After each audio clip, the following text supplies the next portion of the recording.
Guys, welcome to part 2 of the Transparency Project. This is day 2. I'll be doing the second question. Welcome to Soletically Yours. This segment is called 100 Days of Transparency, or the Transparency Project. Those who are watching this station on YouTube, as well as my Facebook, my Instagram. My Instagram is also Soletically Yours. Followers can ask questions pertaining to life or personal struggle. The goal of this segment is to combat depression. Depression is fueled by secrecy and a lack of vulnerability. So let's combat that reality with a little bit of truth. These are numbers, and these numbers correspond with the questions.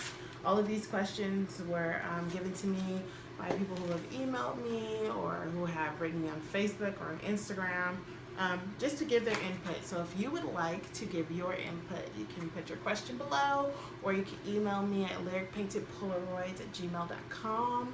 Once again, that's lyricpaintedpolaroids@gmail.com. All right, without further ado, let's get going. See what we got today.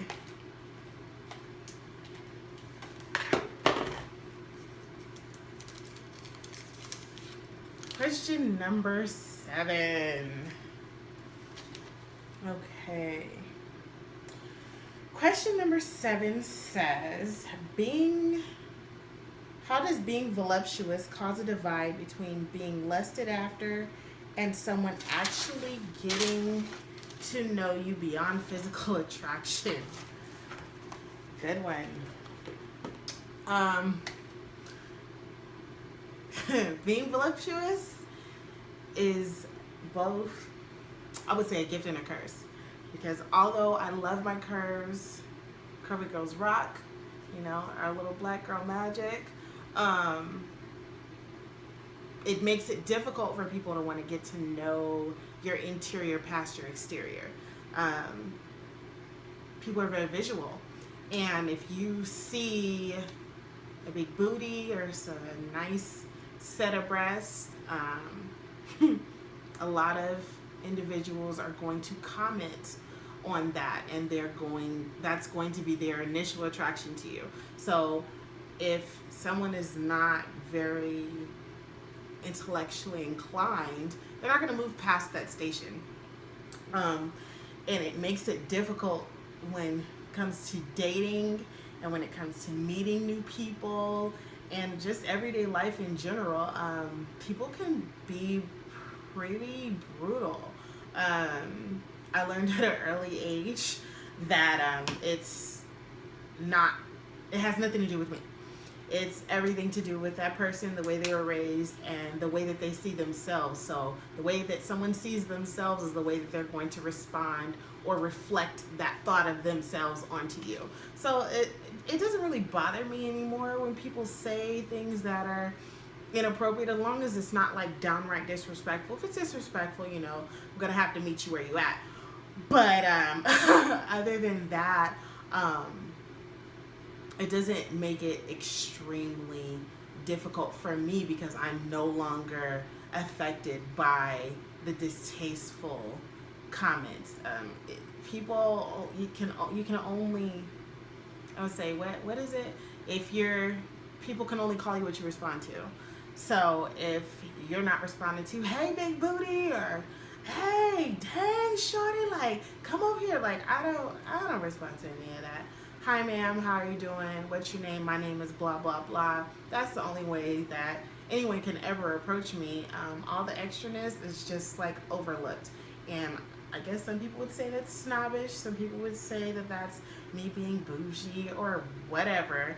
But I was raised to respect myself, and I'm not going to tolerate anyone's disrespect just because they don't respect themselves. So, yes, in the dating aspect, it makes it quite difficult because there's a lot of, I don't want to say just all men, but just, there's a lot of individuals who don't know how to move past the physical attraction, which is your initial attraction, and dig deeper and to actually figure out who it is that I am, and I definitely have a lot to offer. So, as far as dating, makes it complicated. But as far as, everyday life, you are who you are. You have to embrace that. You have to love yourself, be happy with yourself. And you only get one body, you only get one life, you only get one time to actually, enjoy that. So if whether you're skinny, whether you're thick or curvy, or you consider yourself, big or whatever, this is your body. This is your life. If there's something that you don't like about it or something that you're not happy with, change it, work out, eat right, whatever that may be, whatever thing that you don't like your hair color, change your hair color, but other than that, you just have to embrace it. You only get one life to live, and you're not something that someone can box up. You're perfect just the way that you are, and no matter what anybody thinks about you or says about you, you gotta love you. So that was question number 7.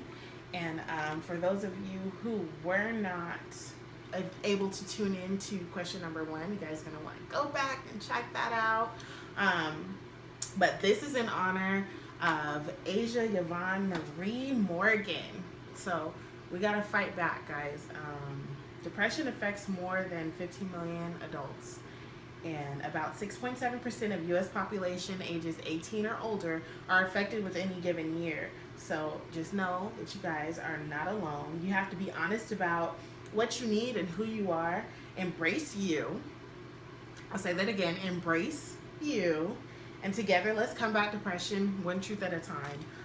Share your story. The world needs to hear it. And just remember, you're never alone. If you guys have any questions, or if you have any concerns, or if you just want to talk, or you need somebody to talk to, I'm always here. Once again, my email is lyricpaintedpolaroids@gmail.com. You can check me out on Instagram at Soletically Yours. And thanks, guys, for tuning in. Peace.